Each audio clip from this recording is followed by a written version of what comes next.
téléspectateurs, nous sommes à Cotonou, capitale économique du Bénin, précisément à Fridjosser. Nous sommes avec une jeune étudiante gabonaise du nom de Andone Léna. Elle étudie à l'Université Polytechnique Internationale de Cotonou. Bonjour à vous, Léna. Bonjour, madame. Dites-nous un peu, depuis quand vous êtes à Cotonou ici? Je suis à Cotonou depuis 3 ans. Et vous êtes dans quelle université? Je suis à l'Université Polytechnique Internationale du Bénin. Vous êtes en quelle option? C'est en communication d'entreprise. Bon, dites-nous un peu, pourquoi avoir choisi cette filière-là précisément? Bon, parce que je me sentais mieux là, dans cette filière. Je comprends mieux, je perçois un peu mieux les choses par rapport à d'autres filières, comme les mathématiques, l'aspect financier, ça ne m'intéresse pas, je ne suis pas très bonne en calcul. Et en quoi consiste concrètement cette filière-là? De quoi on parle? Parce que, par exemple, lorsqu'on parle de quelqu'un qui est en journalisme, on sait que ça a trait à l'audiovisuel, à la communication. Et vous, votre filière consiste à quoi réellement? Bon, notre filière, on va dire, ça englobe un peu tout, parce que ça concerne aussi bien l'aspect visuel, audiovisuel, que comme le nom le dit, communication d'entreprise, on peut aussi communiquer pour des entreprises.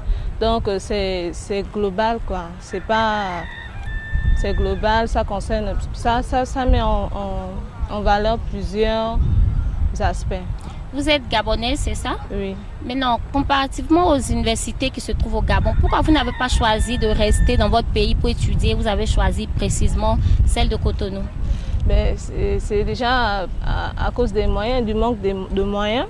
Dans mon pays, c'est un peu plus cher par rapport à ici. Donc ici, le coût déjà de la vie est moins cher et donc ça va de pair avec le coût des études. Donc on a pris cette option de venir faire les études ici. Donc c'est-à-dire que vous avez choisi de venir à Cotonou à cause de la cherté, comme on appelle, du coût bas, ouais. Mais pas à cause de la qualité de l'université? Si, c'est aussi à cause de la qualité de l'université, parce qu'avant de choisir, c'est-à-dire avant de décider de venir faire les études ici à cause du coût, on a d'abord fait des recherches sur les établissements, sur des écoles qui peuvent aller avec ce que j'ai envie de faire, ce que j'avais envie de faire. Donc UPIB, avec les informations que j'ai eues, je suis venue et je suis satisfaite. Et là, vous êtes en quelle année? Je suis en 3e année. Donc, c'est-à-dire que vous préparez la licence? Oui. La licence professionnelle? Oui. Est-ce qu'on peut un peu discuter maintenant de votre thème de mémoire? Est-ce que vous pouvez nous dire qu'est-ce que vous avez choisi, sur quoi vous travaillez? Bon, UPIB a adopté un nouveau système. Nous ne faisons plus... nous ne faisons plus des stages professionnels qui nous emmènent à faire des stages à la fin de l'année et tout. C'est plutôt, ils ont opté pour des projets. Donc, les étudiants préparent des projets qui pourront leur servir dans l'avenir et qui pourraient servir au pays, comme le Bénin par exemple. Donc c'est sur ces projets-là que vous soutenez, c'est ça? Voilà, oui. Et donc, moi, mon thème porte sur la production des ananas. Et est-ce que c'est vous-même qui choisissez vos thèmes ou bien c'est avec l'administration du PIB? Bon, c'est nous-mêmes qui choisissons et après on fait part de ça au maître de mémoire qui juge bon si le thème est adapté ou pas. Maintenant, quand vous étiez au Gabon avec ici, est-ce que vous pouvez faire une comparaison au niveau de l'enseignement avec les professeurs? Comment cela se passe? Est-ce qu'il y a vraiment une grande différence? Il n'y a pas de grande différence au niveau de l'éducation. Le véritable problème, c'est l'étudiant lui-même. C'est l'élève, c'est l'étudiant parce que quand nous sommes au Gabon, on se laisse un peu faire parce qu'on sait qu'on a le soutien des parents et on s'amuse aussi beaucoup plus par rapport au fait, alors que quand on est loin des parents, on a cette responsabilité-là de réussir, de se concentrer. Oui, bon, ça c'est la responsabilité de l'étudiant. Mais maintenant, concernant les cours, c'est-à-dire qu'on est même déjà dans l'établissement, le système éducatif, comme l'administration, parce qu'il y a certaines écoles, je sais que des étrangers, ils se plaignent souvent pour dire, bon voilà, cet établissement-là a vraiment trop de rigueur comparativement à mon pays. Donc avec vous au Gabon, comment cela, c'est la différence avec celle du Gabon et à UPIB? Mais le problème, on ne peut pas trop donner une différence parce que UPIB n'existe pas au Gabon. Ça existe au Bénin. Donc, je ne peux pas vraiment faire une comparaison en tant que telle parce que je ne saurais pas comparer UPIB du Bénin ou du Gabon puisque ça n'existe pas au Gabon. Mais ce que je peux dire, c'est qu'à UPIB, l'enseignement est de rigueur. Vous comprenez, c'est de rigueur, on suit et ça va. Et pendant ces 3 ans passés là, est-ce que vous avez été satisfaite, si on peut le dire, de l'enseignement? Est-ce que vous ne regrettez pas d'avoir quitté votre pays? Non, je ne regrette pas du tout d'avoir quitté mon pays, mais l'enseignement me satisfait, mais bon, pas totalement parce qu'il y a toujours des défauts partout.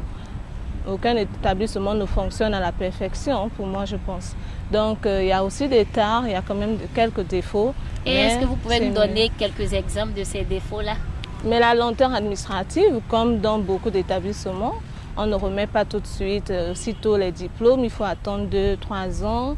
Et parfois aussi, préparer le mémoire, ça prend aussi souvent du temps parce qu'il y a des étapes qu'il faut d'abord suivre et parfois eux-mêmes ne sont pas aussitôt préparés.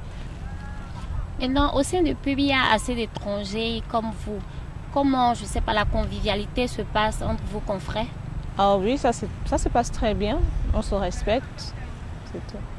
Léna, on va maintenant revenir concrètement sur votre filière, la communication d'entreprise.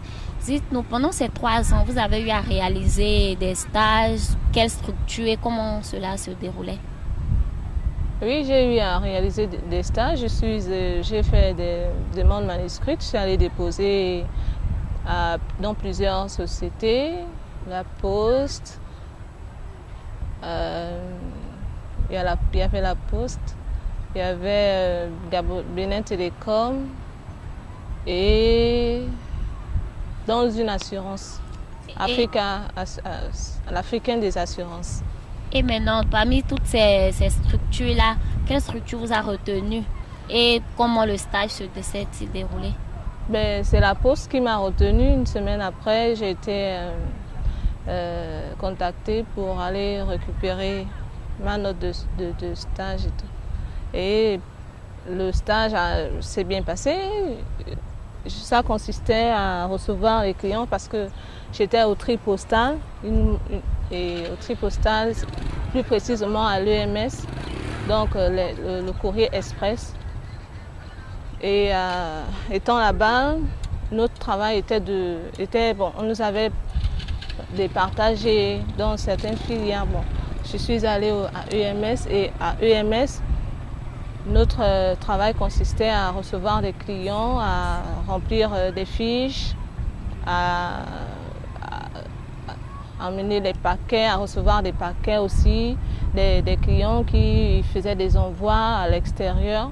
Donc, il s'agissait d'enregistrer ces paquets sur...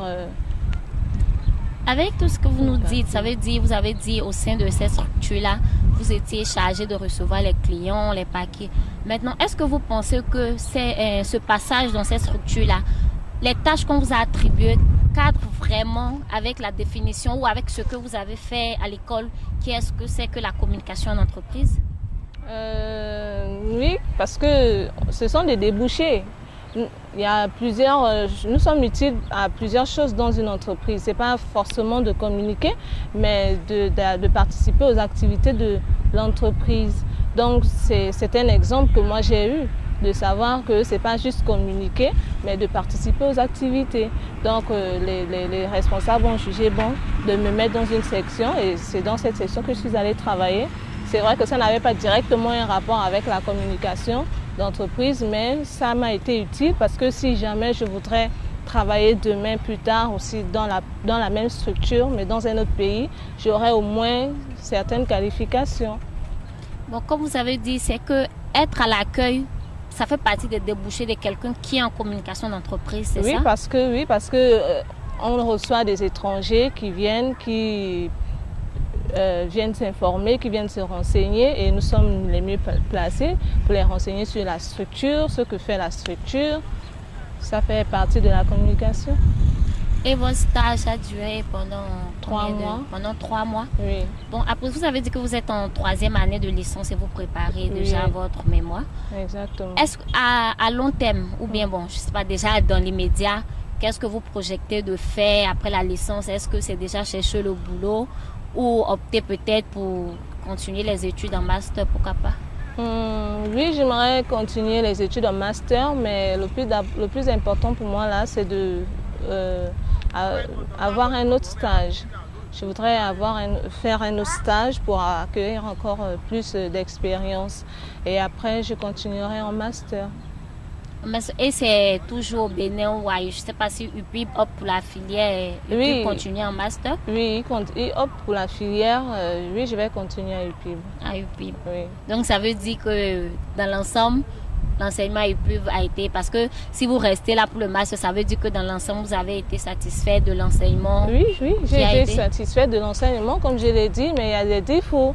Et il y a des défauts partout, on les rencontre partout. Donc je ne vais pas dire que j'ai été satisfait totalement alors que ce n'est pas le cas puisqu'il y a ces problèmes-là. Mais au niveau de l'enseignement, ça, j'ai été satisfaite parce qu'ils ont toujours su se rattraper au niveau des cours. Si le professeur ne vient pas, il va rattraper ses cours la semaine qui suit. Donc il n'y a pas de manquement en tant que tel. En tant qu'une dévancière, qu'est-ce que vous pouvez conseiller aux plus petits qui viennent, pour ceux qui aimeraient choisir l'option communication en entreprise? Quels conseils, quel argument peut-être vous pouvez donner à ces différentes personnes-là pour qu'elles s'intéressent à cette filière? Mais d'abord, il faut vraiment savoir ce qu'on veut faire. Si vous vous sentez bien dans la communication, si vous avez vraiment tous les arguments, tout ce qui peut justifier le choix de faire la communication d'entreprise, vous êtes la bienvenue, il faut le faire et puis ça se passe bien. Mais si ce n'est pas, en principe, si ce n'est pas le premier choix et d'aller parce qu'un ami y est allé, je ne conseillerais pas ça parce qu'après c'est se perdre dans les études. Avec vos différents stages que vous avez eu à effectuer, est-ce que vous pensez que la communication d'entreprise est vraiment une filière peut-être porteuse d'avenir? Parce qu'on sait aussi qu'on choisit les filières à cause des débouchés. Parce qu'il ne faut pas rester dans une filière et après, lorsqu'on voudra avoir du boulot, être vraiment limité. Oui, la question c'était? Est-ce que vous pensez que la communication d'entreprise est une filière d'avenir? Est-ce que ça a vraiment des débouchés? Oui, c'est une filière d'avenir. Toutes les filières, je pense que sont d'avenir, notamment la communication d'entreprise. Chaque filière a une importance. Bon, c'était tout, Léna. Merci pour votre disponibilité. C'était au revoir à vous, chers téléspectateurs. Nous étions avec Andone Léna, étudiante à l'Université Polytechnique Internationale de Cotonou.